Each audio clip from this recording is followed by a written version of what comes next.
नमस्कार साथियों, मैं अनूप कुमार पांडे, शिक्षा संकाय केंद्रीय संस्कृत विश्वविद्यालय। हम शिक्षा मनोविज्ञान के सीटेट और बीएड के अध्ययन श्रृंखला के आज के 17वें व्याख्यान में आप सभी का स्वागत करते हैं। साथियों, कार्यान्तर में व्यस्तता के कारण हम कई दिवसों से इसको कंटिन्यू नहीं कर पा रहे थे। अब उम्मीद करते हैं कि फिर ये क्रमशः, चूंकि सीटेट का परीक्षा भी नजदीक में है, इसलिए हम इसको पूरा कर पाएंगे। अभी हम बीएड के पाठ्यक्रम को यद्यपि आत्मसात कर रहे हैं, उसी का एक हिस्सा के रूप में यह पाठ्यक्रम चल रहा है, किंतु संज्ञानात्मक विकास का सिद्धांत सीटेट और बाकी राज्य सरकारों के द्वारा आयोजित होने वाले जो टीईटी टीचर एलिजिबिलिटी टेस्ट है, इनका एक अभिन्न हिस्सा है संज्ञानात्मक मनोविज्ञान। और मनोविज्ञान में भी समय के मांग के अनुरूप आज हर जगह संज्ञानात्मक मनोविज्ञान की चर्चा, आवश्यकता और इसके ऊपर लोगों का अवधान बना हुआ है। तो बड़े सक्रियता पूर्वक हम इसको 2-3 भागों में बांट करके फिर चर्चा करेंगे। कारण क्या है कि संज्ञानात्मक सिद्धांत को सीटेट में मुख्यतः 3 बिंदुओं के अंतर्गत समाहित किया गया है। पहला जीन पियाजे का संज्ञानात्मक सिद्धांत, फिर दूसरा है वायत्सगी का, जो वायत्सगी होगा, वाइगेट है, उसका संज्ञानात्मक सिद्धांत, और तीसरा कोहलबर्ग का संज्ञानात्मक सिद्धांत, और इसका एक और चौथा ब्रूनर का भी आ जाता है। तो क्रमशः इसीलिए इनको हम एक एक व्याख्यान में रख रहे हैं ताकि इसकी स्पष्टता होती जाए।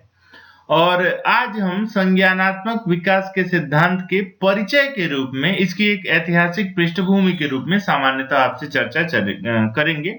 फिर अगले 18वें व्याख्यान में हम क्रमशः इसमें से जीन पाइगेट जीन पियाजे, उनके संज्ञानात्मक विकास सिद्धांत के बारे में चर्चा करेंगे।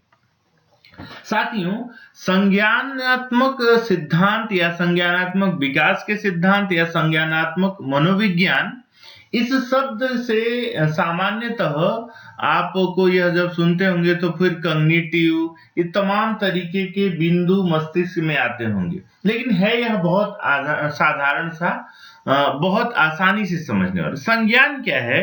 देखिए, जो भारतीय दर्शन की परंपरा है, यह सामान्यतः आप जानते हैं कि जो कुछ भी व्यक्ति कहीं से भी सूचनाओं को प्राप्त करता है, उन सूचनाओं को प्राप्त करने के लिए मुख्यतः 5 प्रकार के ज्ञानेंद्रियों की आवश्यकता होती है। कौन सी 5 ज्ञानेंद्रियां? हम सभी जानते हैं। जो है, सबसे पहले दृष्टि के द्वारा देखते हैं, आंखों के द्वारा, फिर श्रोत्र कान के द्वारा सुनते हैं, फिर कुछ घ्राण के द्वारा सूंघते हैं, फिर स्पर्श जो त्वक इंद्रिय है, स्पर्श के द्वारा कुछ महसूस करता है, और फिर रस जिह्वा के द्वारा कुछ रस लेते हैं। तो इन 5 ज्ञानेंद्रियों के द्वारा किसी भी विषय का अधिग्रहण मानव करता है या प्राणी मात्र करता है। तो इन 5 विषयों से संबंधित जो भी विषय क्षेत्र है, उसको मनोविज्ञान में संज्ञानात्मक विकास के सिद्धांत के अंतर्गत समाहित किया गया है। हाँ, चूंकि मनोविज्ञान का पिछले हम कई व्याख्यानों में देख लिए हैं, अध्ययन क्षेत्र मानवीय व्यवहार है, शिक्षा मनोविज्ञान का, वो भी शैक्षिक परिस्थिति में। इसलिए इन जो ज्ञानेंद्रियां हैं, इनकी दार्शनिक व्याख्या न करके यहाँ मनोवैज्ञानिक रूप से व्याख्या की गई है। और मनोवैज्ञानिक रूप से व्याख्या करते समय जो मुख्य बातें होती हैं, जैसे अब व्यक्ति किसी भी वस्तु को जब देखता है या उसको सुनता है, तो देखने सुनने मात्र से सबसे पहले व्यक्ति के मस्तिष्क में उस वस्तु के प्रति, उस परिस्थिति के प्रति या उस घटनाक्रम के प्रति पहले से जो उसके पास संचित सूचनाएं हैं, उनके संदर्भ में, उन सूचनाओं के आधार पर इस नए संदर्भ की व्याख्या करता है। जैसे उदाहरण के लिए, एक व्यक्ति रास्ते से जा रहा है, एकाएक सुना कि उधर से पुलिस की गाड़ी आ रही है और लोग कुछ भाग रहे हैं। तो उस व्यक्ति ने जो जा रहा है उसने आज तक पुलिस को नहीं देखा, पुलिस की गाड़ी को नहीं देखा या पुलिस की कार्रवाई को नहीं देखा, तो उसके ऊपर असर कम पड़ेगा। लेकिन जिस व्यक्ति ने पुलिस की कार्रवाई और पुलिस के साथ जो उसका साक्षात्कार हो चुका है, उसके ऊपर उसका कौन सा प्रभाव पड़ेगा? पहले से जो उसने अनुभव संचित कर रखा है, उन अनुभवों के आधार पर इस बात की, और लोग भाग रहे हैं और पुलिस आ रही है, इस बात की व्याख्या कर देगा। कहने का मतलब व्यक्ति के मनोमस्तिष्क में पहले से कुछ धारणाएं, कुछ संवेदनाएं जो अवस्थित रहती हैं, बनी रहती हैं, उनके आधार पर जब भी नया संदर्भ वो सुनता है या नया संदर्भ वो देखता है, तो इस सुनने देखने के आधार पर पिछले अनुभव के रूप में कुछ प्रतिमा, कुछ इमेज मस्तिष्क में बन जाता है। इसी इमेज के आधार पर फिर से उसके मस्तिष्क में धारणा कोई बन सकती है, अरे पुलिस वाले तो आए थे, पिछली बार ऐसा हुआ था, हल्ला हुआ और सबको जो है लाठी चार्ज हुआ, सबको 2-2 लाठी दे दिए, हमारी तो कोई गलती नहीं थी, फिर भी हमें 2 लाठी मिल गया। ये सुनने मात्र से इस तरह की धारणा फिर उसके मस्तिष्क में आती है। फिर पिछली बातें, उसके बाद क्या क्या हुआ था, वो सब रिकॉल हो जाता है, एक बार मस्तिष्क में फिर से घूम जाता है। फिर उसके आधार पर व्यक्ति फिर कुछ तर्क करता है, संदर्भ लेता है और तात्कालिक निर्णय लेता है। तो कहने का यही तात्पर्य है कि जो कुछ भी ज्ञानेंद्रियों के द्वारा ग्राह्य अंश है और इन ज्ञानेंद्रियों के द्वारा ग्राह्य अंशों की मनोवैज्ञानिक व्याख्या करने वाला जो सिद्धांत है, उसको संज्ञानात्मक सिद्धांत के नाम से हम जानते हैं। इसका अर्थ भी हम अगले स्लाइड में जानेंगे। थोड़ी सी इसकी पृष्ठभूमि देख लेते हैं। तो देखिए, हम पहले मनोविज्ञान का जो अध्ययन श्रृंखला था, इसमें आपसे चर्चा भी किए थे कि अलग अलग स्कूल्स हैं मनोविज्ञान के, और हमने शिक्षण विधियों के बारे में भी अध्ययन किया हुआ है पहले से। तो मनोविज्ञान के विकास क्रम को सामान्यतः 2 भागों में आप बांट दीजिए। चूंकि हम पाश्चात्य मनोविज्ञान का अध्ययन कर रहे हैं, तो एक तो भाग है जो यूरोप में पला बढ़ा, अग्रसरित हुआ, और इसका केंद्र बिंदु जो एक तरह से एक्सपेरिमेंटल साइकोलॉजी, जो प्रयोगात्मक मनोविज्ञान है, इसका केंद्र बिंदु यूरोप में जर्मनी और जापान रहा है, और इसमें भी मुख्यतः जर्मनी का लिपजिंग विश्वविद्यालय रहा है। इस जर्मनी के लिपजिंग विश्वविद्यालय में ही सबसे पहले स्कूल की स्थापना जो है वो हुई थी, और पहले स्कूल की स्थापना करने वालों ने संरचनावाद इस स्कूल का नाम दिया था। और मुख्यतः इसमें थे जो है 2 लोग, एक तो थे टिचनर जो सामान्यतः अध्येता थे, और विलियम वुंट ये अधिष्ठाता थे, अध्यापक थे।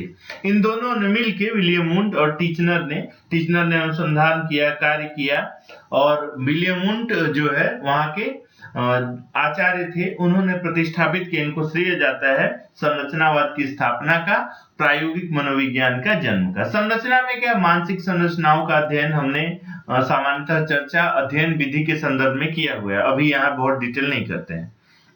एक तो यह क्रम है 1879 का, यह हिस्सा 18वीं सदी का अंतिम समय, और 19वीं सदी के पूर्वार्ध में संरचनावाद चल पड़ता है।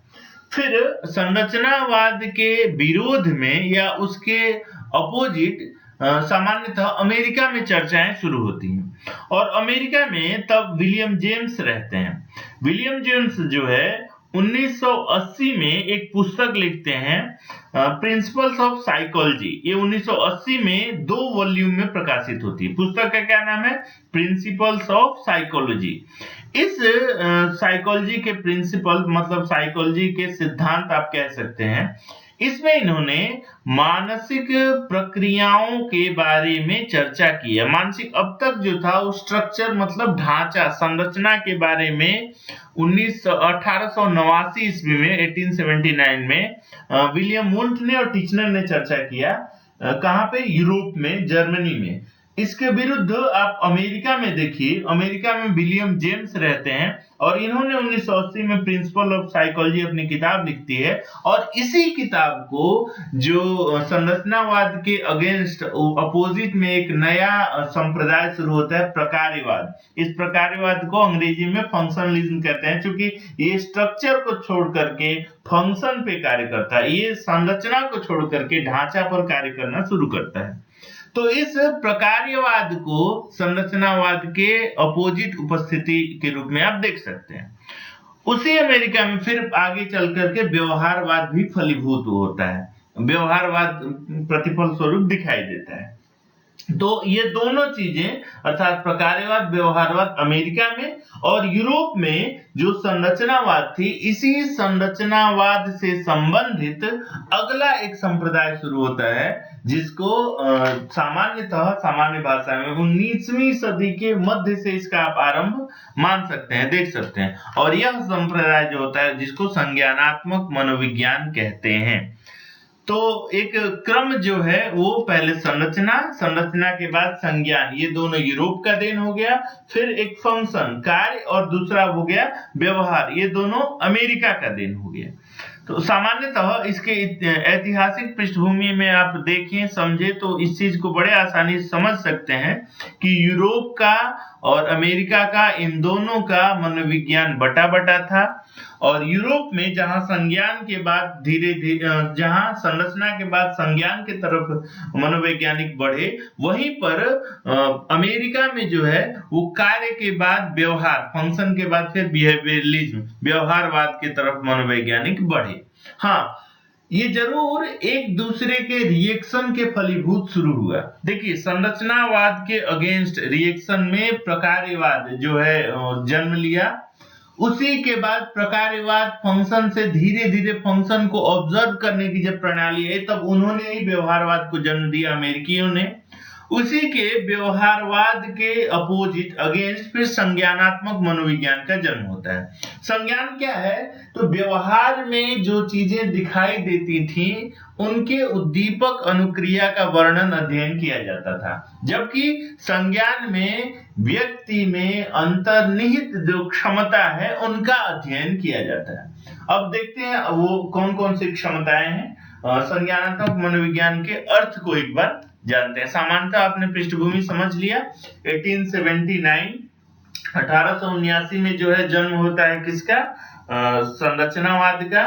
फिर लगभग वहीं से 1880 का समय मानिए, विलियम जेम्स ने प्रिंसिपल ऑफ साइकोलॉजी लिख करके फिर प्रकार्यवाद को स्थापित किया। फिर वाटसन आते हैं और इन्होंने फिर आगे कई तरह का प्रयोग किया, कार्य किया। व्यवहारवाद आता है 20वीं सदी में ही। उसी समय उसी के अगेंस्ट लगभग आगे 1960-70 के दशक मान लीजिए, उसी समय फिर यूरोप में संज्ञानात्मक मनोविज्ञान का आरंभ होता है। क्रमशः अब इसके अर्थ को देखते हैं, समझते हैं। संज्ञानात्मक विकास के अर्थ को देखते हैं। संज्ञानात्मकता या संज्ञान क्या है, वस्तुतः इसके अर्थ को समझने के बाद विकास क्रम को हम क्रमशः समझेंगे। सबसे पहले यहां देख रहे हैं, लिखा है संज्ञान एक ऐसी प्रक्रिया है जिसमें संवेदन, प्रत्यक्षण, प्रतिमा, धारणा, प्रत्याह्वान, समस्या समाधान, चिंतन, तर्क जैसी मानसिक प्रक्रियाएं सम्मिलित होती हैं। तो कहने का मतलब ये कि संज्ञान कोई ऐसा एक शब्द नहीं है जिसको दूसरे शब्द से बता दिया जाए, अपितु संज्ञान एक ऐसा बृहद परिप्रेक्ष्य है, ऐसा संदर्भ है जिसमें कि संवेदना निहित होती है। हमने अभी आपके साथ चर्चा किया कि ग्राह्येंद्रिय जो भी है, ज्ञानेंद्रिया, उनसे ग्रहण किए गए विषय वस्तु के संदर्भ में अध्ययन करने वाला मनोविज्ञान का जो ब्रांच है, मनोविज्ञान की जो शाखा है, उसी को संज्ञानात्मक मनोविज्ञान कहते हैं। तो उसी के यहाँ पर व्याख्या एक तरह से इन शब्दों में है। क्या कह रहे हैं कि इसमें संवेदना में क्या होता है, सबसे पहले संज्ञान में क्या होता है, सबसे पहले संवेदना निहित होती है, इसमें संवेदन होता है।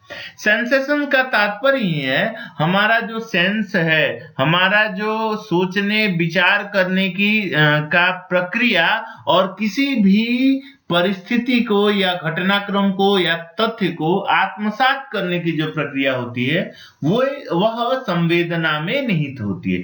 किसी व्यक्ति को देख करके किसी का हाथ जल गया मान लीजिए, तो हाथ जलने पर कितना दर्द हो सकता है इसको वही व्यक्ति देख सकता है, जान सकता है जिसका हाथ जला हो। जिसका कभी जला ही नहीं, उसको कभी भी उसके दर्द का एहसास नहीं हो सकता है। वो एक दोहा भी है कि जिसके वो क्या जाने पीर पराई। तो इसमें यही है संवेदना। हमने उदाहरण लिया था, जैसे एक व्यक्ति पहले साइड में हम देख रहे थे, सुना रास्ते में कि पुलिस आ रही है और कुछ लोग भाग रहे हैं। तो जो व्यक्ति जिसने कभी उसका अनुभूति ही नहीं किया, उसके ऊपर उसका कोई प्रभाव नहीं है, लेकिन जिसने अनुभूति किया उसके ऊपर प्रभाव दिखाई देगा। तो ऐसी प्रक्रिया है जिसमें संवेदना निहित होती है। दूसरा, परसेप्शंस क्या होता है? प्रत्यक्षण। किसी भी घटनाक्रम को देखिए, प्रत्यक्षण तो सामान्यतः प्रत्यक्ष है क्या? प्रत्यक्ष किसी भी इंद्रियों के द्वारा जो ग्राह्य होता है वो साक्षात प्रत्यक्ष होता है। यह कहा ही गया है, इंद्रियार्थ सन्निकर्ष जन्यम ज्ञानम, संस्कृत में एक आता है कि इंद्रिय के द्वारा साक्षात संबंधित कौन सी इंद्रिया? इन 5 ज्ञानेंद्रियों के द्वारा साक्षात जिसका ग्रहण किया जाए उसको हम प्रत्यक्षण कहते हैं। लेकिन जब मनोविज्ञान हम अध्ययन कर रहे हैं, तो मनोविज्ञान चूंकि इसकी व्याख्या अध्ययनकर्ता के संदर्भ में कर रहा है, अतः यहाँ प्रत्यक्षण मानसिक प्रत्यक्षण है। अर्थात जब भी, जैसे उस पुलिस व्यक्ति का हमने उदाहरण लिया, पुलिस आ रही, इसको सुना, तो उसमें संवेदनाएं जो आएंगी, तो पहले से यदि पुलिस से साक्षात्कार हुआ है तो एकदम मन में ही उस घटना का प्रत्यक्षीकरण हो जाएगा उसको, कि पुलिस के आने के बाद कौन सी स्थिति बनती है। फिर जैसे प्रत्यक्षीकरण होगा तो फिर एक इमेज हमारे मस्तिष्क में तैयार होता है, एक प्रतिमा बनती है कि क्या हुआ था। फिर प्रतिमा के बाद कोई एक रिटेंशन, एक धारणा उत्पन्न होती है कि यह परिस्थितियां और हो सकती हैं, इसलिए भागो। फिर उसके बाद आ जाता है प्रत्याह्वान। प्रत्याह्वान में रिकॉल, जो भी पहले घटनाएं घटी थी वो सारी घटनाएं मस्तिष्क में एक बार घूम जाती हैं। फिर इसमें समस्या समाधान की क्षमता, उसके बाद इस परिस्थिति में कैसे निर्णय लें, चिंतन, थिंकिंग कैसे करें, फिर तर्क जो है, रीजनिंग, ये सभी चीजें, सारी ही प्रक्रियाएं इस संज्ञानात्मकता में निहित होती हैं। अर्थात संज्ञान एक ऐसी प्रक्रिया है जिसमें व्यक्ति कुछ सूचनाओं को ग्रहण करता है, उन सूचनाओं का रूपांतरण करता है, अर्थात ग्रहण करने के बाद पिछली घटना से जोड़ करके फिर से उसको समझने का प्रयास करता है, फिर उसका एक विस्तारण करता है कि अब आगे क्या हो सकता है, फिर उसको स्टोर करता है, स्टोर करने के बाद फिर से रिकवरी, एक पुनर्लाभ करके यहां तक पहुंचने का प्रयास करता है कि अग्रिम परिस्थिति कैसी हो सकती है। इसीलिए मनोवैज्ञानिकों का कहना है कि यदि संज्ञानात्मकता का अध्ययन कर लिया जाए तो कोई व्यक्ति अपना जो प्रत्यावर्तित व्यवहार है या एक परिवर्तित व्यवहार है वो कब, क्यों, कैसे, किस क्रम में करता है, इन तमाम बिंदुओं का अध्ययन किया जा सकता है। क्यों? क्योंकि व्यक्ति की संवेदना, व्यक्ति का प्रत्यक्षीकरण की प्रक्रिया, उसका कैसे प्रतिमा इमेज धारण करता है, फिर उसका रिकॉल कैसे करता है, कैसे समस्या समाधान करता है, किस प्रकार का चिंतन उसका है, किस प्रकार तर्क देता है, इन तमाम बिंदुओं का जब अध्ययन कर ही लेंगे तो फिर किसी भी व्यक्ति के व्यवहार को समझना अत्यंत सरल, अत्यंत आसान हो जाएगा। तो संज्ञानात्मकता का क्या अर्थ है? ऐसी प्रक्रिया है जिसमें ये सभी तथ्य सन्निहित होते हैं। इसके कुछ विशेषताओं को देखते हैं, फिर ये शायद और स्पष्ट हो जाएगा आपको। साथियों, यहाँ कुछ संज्ञानात्मक मनोविज्ञान की विशेषताएं बताई जा रही हैं। इन विशेषताओं के आधार पर आप संज्ञानात्मक मनोविज्ञान को समझ पाएंगे, यह मेरा विश्वास है। पहली विशेषता है, संज्ञानात्मक मनोविज्ञान में वैसी प्रक्रियाओं के अध्ययन का जो है, संज्ञानात्मक मनोविज्ञान वैसी प्रक्रियाओं के अध्ययन का आधुनिक उपागम, एक अप्रोच है जिसके सहारे लोग संसार को समझ पाते हैं। कोई भी व्यक्ति संसार को जिन बिंदुओं के आधार पर, जिन तथ्यों के आधार पर समझने का प्रयास करता है, उन तथ्यों का अध्ययन करने वाला जो उपागम है उसी को संज्ञानात्मक मनोविज्ञान कहते हैं। वे तथ्य कौन कौन से हैं? तो इसके अंतर्गत स्मृति का अध्ययन किया जाता है, स्मृति, मेमोरी। इसके अंतर्गत जो है लर्निंग, सीखने का अध्ययन किया जाता है। इसके अंदर एक नॉलेज होता है, किसका? लैंग्वेज का नॉलेज, भाषा का ज्ञान कोई व्यक्ति कैसे करता है उसका अध्ययन किया जाता है। इसके अंदर क्रिएटिविटी, सृजनात्मकता का अध्ययन किया जाता है। इसके अंदर प्रॉब्लम सॉल्विंग कैपेसिटी, समस्या समाधान की क्षमता है, उसका अध्ययन किया जाता है। अर्थात आप सामान्य शब्दों से कह सकते हैं कि जो संज्ञानात्मक मनोविज्ञान है वह उच्चतर मानसिक प्रक्रियाओं के अध्ययन का विज्ञान है। अर्थात एक हायर मेंटल प्रोसेस जो होता है, एक उच्च मानसिक प्रक्रिया जो होती है, उस उच्च मानसिक प्रक्रिया के अध्ययन का जो मनोविज्ञान है, उसी को संज्ञानात्मक मनोविज्ञान कहा जा सकता है। एक शब्दों में आप पर ने परिभाषित किया, संज्ञानात्मक विज्ञान वैसी जो है मनोविज्ञान वैसी प्रक्रियाओं के अध्ययन का आधुनिक एक उपागम है जिसके सहारे लोग संसार को समझ पाते हैं। अर्थात संसार को समझने के लिए प्रयुक्त किए जाने वाले आधुनिक उपागम को संज्ञानात्मक मनोविज्ञान कहते हैं। बड़े आसानी से आप कह सकते हैं। दूसरा, संज्ञानात्मक मनोविज्ञान एक हायर लेवल का जो है वो मेंटल प्रोसेस है, एक उच्च स्तर का मानसिक प्रक्रियाओं के अध्ययन को करने वाला मनोविज्ञान है। तो इसकी विशेषता पहली रही। दूसरी विशेषता है संज्ञानात्मक मनोविज्ञान पर आधुनिक कंप्यूटर विज्ञान का प्रभाव दिखाई देता है। साथियों, हम सबने देखा है कि जब भी हम कंप्यूटर में कुछ भी सूचना इनपुट करते हैं, कुछ भी गूगल से हम पूछने का प्रयास करते हैं, तो एक शब्द हो या पूरी एक पंक्ति हो, एक वाक्य हो, जब हम गूगल के सामने रखते हैं तो कंप्यूटर क्या करता है, उससे संबंधित जितने भी तथ्य, जितने भी बातें हैं, उनका कई स्तरों पर, कई लेवल पर वो जांच करता है। एक शब्द लिखिए, एक शब्द के आधार पर उत्तर देगा। दो शब्द लिखिए, दो शब्दों के आधार पर। एक पूरी लाइन लिखिए 3 शब्दों की, तो उसके आधार पर। 5-7 शब्द हैं तो उसके आधार पर। अर्थात जो भी आप इनपुट करते हैं उसका वो अलग अलग लेवल पे जांच करता है, उसको विश्लेषित करता है, फिर उसमें मौजूद जितनी भी उन बिंदुओं संबंधित सूचनाएं, उन सब को निकाल करके बाहर रखने का प्रयास करता है।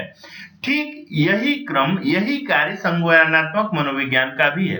व्यक्ति को जब भी इस संसार में कोई भी उद्दीपक, स्टिमुलस प्राप्त होता है, वो जैसे उदाहरण के लिए हमने लिखा कि कोई व्यक्ति जा रहा था, रास्ते में उसको सुनाई दिया कि पुलिस आ रही है और लोग भाग रहे हैं, तो वो क्या करता है, उसको सुनने मात्र से उसने अपने जीवन में जितने भी उससे संबंधित ज्ञान अनुभव किया है, उन समस्त अनुभवों के लेवल पर इस तथ्य का, इस सूचना का जांच करता है, परखता है, उसको याद करता है, याद करके कौन सी परिस्थिति बनी थी, वो सब चीजें मस्तिष्क में ले आता है और फिर यथोचित व्यवहार करने का प्रयास करता है।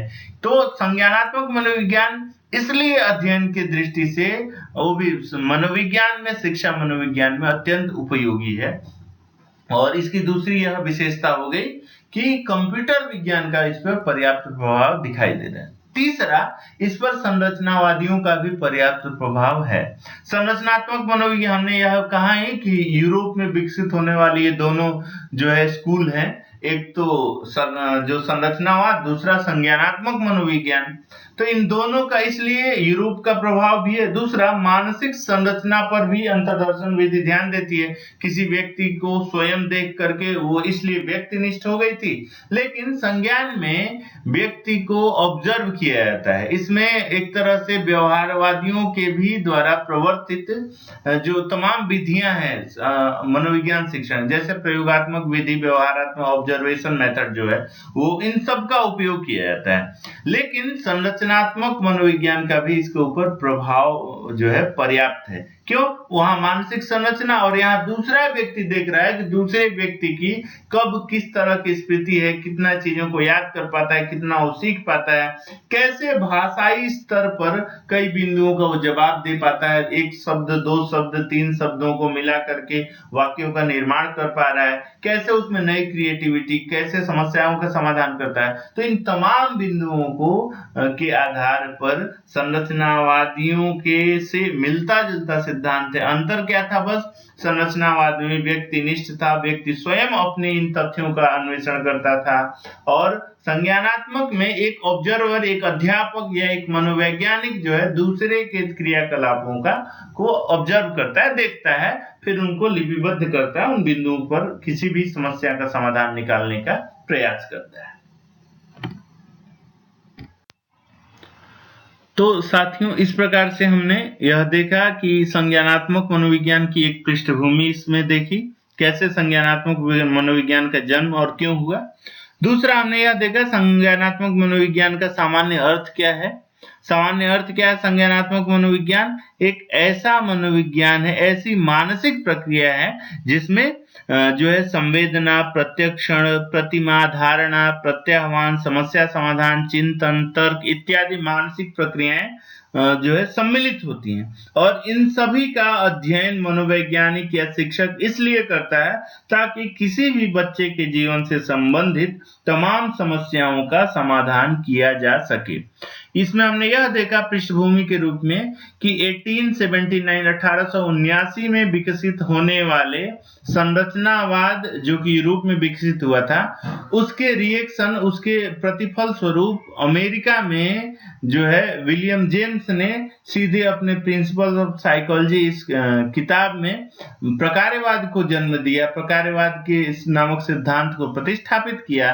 फिर वहीं व्यवहारवाद का जन्म होता है और फिर व्यवहारवाद के ही अगेंस्ट उल्टा वापस यूरोप में जो है 1960 के समय आप मान सकते हैं, और वो 1880 का समय रही है, 1960 लगभग इतना समय बीत जाता है, तब संज्ञानात्मक मनोविज्ञान का एक तरह से जन्म होता है, क्रियाकलाप दिखाई देता है। और फिर इसमें हमने यह देखा संज्ञानात्मक मनोविज्ञान का अर्थ क्या है। संज्ञानात्मक मनोविज्ञान की मुख्यतः 3 विशेषताओं के आधार पर हम इसके अर्थ को और भी स्पष्टतः जानने का प्रयास किए। इसमें उम्मीद है आपको समझ में आया होगा। कोई डाउट हो, कोई समस्या हो तो आप कमेंट बॉक्स में लिख करके बताएंगे। अब क्रमशः अगले 18वें, 19वें और 20वें व्याख्यान में हम जीन पियाजे, वायस्की और कोलबर्ग के सिद्धांतों को देखेंगे, अध्ययन करेंगे।